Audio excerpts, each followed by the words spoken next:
સમાચારોમાં આગળ વધી અરવલ્લી પોલીસ પર વધુ એક કલંક લાગ્યો છે। અરવલ્લી પોલીસ જવાનનો વધુ એક દારૂકાંડ। દારૂ પકડ્યો, તોડ કરી જથ્થો સંતાડી દીધો। પોલીસ સ્ટેશન હેઠળ કામ કરતા બે ટીઆરબી, એક જીઆરડી જવાનની કરતૂત।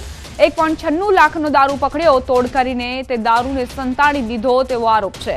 ધનસુરાના કોલવડા ગામની સીમમાં જીપ ડાલામાંથી 1.96 લાખની કિંમતનો 1239 બોટલો સગેવગે કરી હતી અને દારૂ ગૌચરમાં છુપાવી દીધો હતો। દારૂ સામે કાર્યવાહી કરવાના બદલે જીપ ડાલા ચાલક સાથે જ તોડ કરી દીધો, જે બાદ ઉચ્ચ અધિકારીઓએ ધનસુરા પોલીસ સ્ટેશન પહોંચી કાર્યવાહી કરી હતી અને બે સુરક્ષાકર્મીઓની ધરપકડ કરી હતી।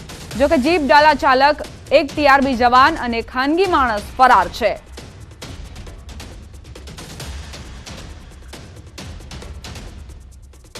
અરવલ્લી જિલ્લામાં ખાખીને શર્મસાર કરતો કિસ્સો સામે આવ્યો। બુટલેગરો અને દારૂડિયાઓને પકડવાની જગ્યાએ પોલીસ કોન્સ્ટેબલ જ બુટલેગર બન્યો। પોલીસ કોન્સ્ટેબલના ઘરમાંથી જ વિદેશી દારૂ ઝડપાયો। અરવલ્લી એલસીબીએ ધનસુરાના રહિયોલ ગામમાં દરોડા પાડતા દારૂ ઝડપાયો। પોલીસ કોન્સ્ટેબલ વિજય પરમારના ઘરમાંથી 1.76 લાખનો 22 પેટી દારૂ ઝડપાયો। દરોડા પહેલા કોન્સ્ટેબલ વિજય પરમાર ફરાર થયો છે। અગાઉ પણ સાબરકાંઠા પોલીસે દારૂ કેસ મામલે વિજય પરમાર સામે કાર્યવાહી કરી હતી। એલસીબીએ રેડ કરતા સ્થાનિક પોલીસની કામગીરી સામે પણ સવાલ ઉભા થઈ રહ્યા છે।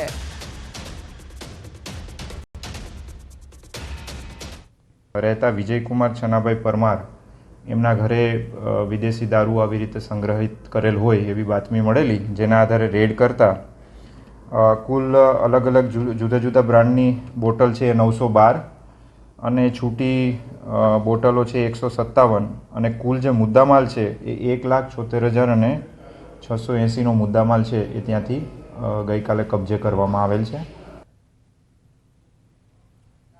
સંવાદદાતા હાર્દિક જોડાઈ ગયા છે વધુ જાણકારી સાથે। હાર્દિક, અરવલ્લીની જે આ બે ઘટનાઓ ખરેખર ચોંકાવનારી છે, કારણ કે જે પોલીસ તેની કામગીરી છે કે દારૂ જો આવતો હોય ગુજરાતમાં અથવા તો ગુજરાતમાંથી બહાર જતો હોય તો તેને અટકાવવામાં આવે, પરંતુ અરવલ્લીમાં આ બે ઘટનાઓ કે જ્યાં પોલીસ પહેલા તો દારૂ પકડે છે અને ત્યારબાદ તોડ કરે છે, અને બીજી ઘટનામાં પોલીસ કોન્સ્ટેબલના ઘરમાંથી જ દારૂ જપ્ત થયો। ચોક્કસથી જે પ્રકારે અરવલ્લી જિલ્લામાં છેલ્લા 24 કલાકમાં બે ઘટનાઓએ અરવલ્લી જિલ્લા પોલીસ સ્ટેશનમાં શાળ કર્યું છે, ખાસ કરીને કલંક લગાવ્યો છે એમ કહી શકાય। ખાસ કરીને ગઈકાલે જે પ્રકારે એક પોલીસ કર્મી ધનસુરા ના જે રહિયોલ ગામ છે ત્યાંથી ઝડપાયો હતો, જે પોતાના ઘરમાં દારૂ રાખતો હતો। સમગ્ર મામલે પોલીસ દ્વારા ગુનો દાખલ કરવામાં આવ્યો છે પોલીસ કમિશનરની સામે, પરંતુ માત્ર ને માત્ર ગણતરીના કલાકોમાં વધુ એક ઘટના સામે આવે છે કે જેમાં જે ધનસુરા પોલીસ સ્ટેશનના જે બે ટીઆરબી જવાનો, એક જીઆરડી જવાન, આ તમામ લોકો મળી અને જે કોલવડા ગામની સીમમાંથી એક જીપ ડાલામાં જે દારૂ પકડાય છે 1.96 લાખનો, તેને ઉપર કાર્યવાહી કરવાની જગ્યાએ પ્રોહિબિશનનો ગુનો દાખલ કરવાની જગ્યાએ બારોબાર તેને સગેવગે કરી અને તેનો તોડકાંડ કરવામાં આવે છે, તેનો તોડ કરી તેને સગેવગે કરવામાં આવે છે। સમગ્ર મામલાનો ખુલાસો પોલીસ અધિકારી સમક્ષ થયો છે। ત્યારબાદ આજે ઘટસ્ફોટ થયો ત્યારબાદ અધિકારીઓ પણ ચોંકી ગયા છે કે તેમના પોલીસ કર્મીઓ, તેમના જે સુરક્ષા કર્મચારીઓ છે આ પ્રકારનું પગલું ભરી શકે છે। એટલે ગુજરાતમાં જે અરવલ્લી જિલ્લો છે તે સંવેદનશીલ બોર્ડર ગણવામાં આવે છે અને આ સંજોગોમાં દારૂ પકડવાની જગ્યાએ ખુદ પોલીસ કર્મીઓ જ દારૂનો ધંધો કરતા હોય તેવું જોવા મળી રહ્યું છે। ત્યારે જે ટીઆરબી જવાન અને જીઆરડીનો જવાનની ધરપકડ કરવામાં આવી છે અને અન્ય જે 3 વ્યક્તિઓ છે તેમના સામે પણ ગુનો દાખલ કરી તેમને પકડવાની તજવીજ હાથ ધરાઈ છે। જી આભાર હાર્દિક જાણકારી આપવા માટે।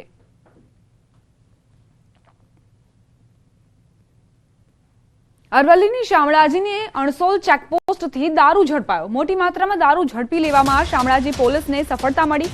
ટ્રકમાંથી એક 12.70 લાખની કિંમતનો 8,340 નંગ બોટલ દારૂ ઝડપાયો। બળતણના લાકડાની આડમાં આ દારૂ લઈ જવાતો હતો। ટ્રકમાં દારૂ લઈ જનાર બે આરોપીઓને પોલીસે ઝડપ્યા। પોલીસે ટ્રક અને દારૂ સહિત 22.70 લાખનો મુદ્દામાલ જપ્ત કર્યો છે।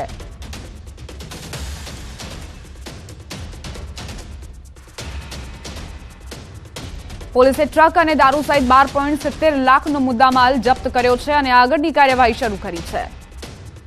ટ્રકમાં દારૂનો જથ્થો ગુજરાતમાં ઘુસાડાતો હતો, તે પહેલા જ પોલીસને આ સફળતા મળી। બે આરોપીને પણ પોલીસે ઝડપી પાડ્યા છે। અણસોલ ચેકપોસ્ટથી આ દારૂનો જથ્થો ઝડપાયો છે।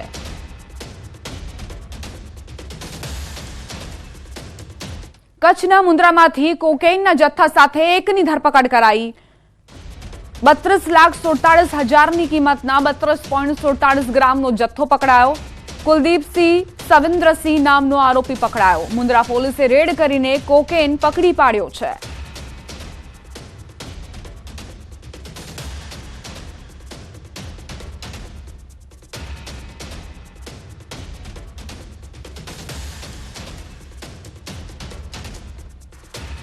સમાચાર રાજકોટથી પાયલ ગોટીના બનાવ અંગે રૂપાલાએ નિવેદન આપ્યું. અમરેલી પોલીસે ઉતાવળ કરી છે તેવું નિવેદન આપ્યું. દીકરી સાથેનો પોલીસનો વ્યવહાર યોગ્ય નથી. કોંગ્રેસ આ ઘટનાને અલગ દિશાએ લઈ જઈ રહી છે. હાલ નનામી લેટર વાયરલ કરવાનો રોગ ફેલાયો છે. અમરેલી પોલીસ યોગ્ય કાર્યવાહી કરશે તેવી આશા છે. મારું કોઈ જૂથ નથી તેવું પણ તેમણે કહ્યું.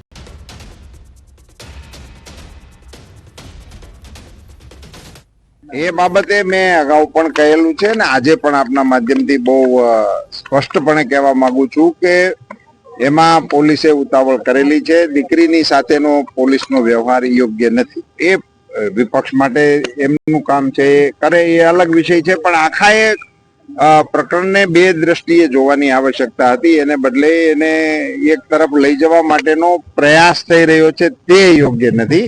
બેઝિક વિષય એ હતો કે નનામી પત્રિકાનો મુદ્દો હતો, જેનો એક ખૂબ મોટો રોગ ચાલી રહ્યો છે.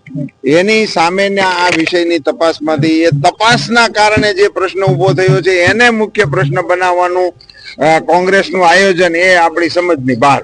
પોલીસ અધિકારી આપણા એસપીએ એને માટેની કમિટી નિમી દીધી છે અને એમાંથી મને શ્રદ્ધા છે કે યોગ્ય કાર્યવાહી. મારા જૂથ અંગેની માહિતી મારી પાસે નથી.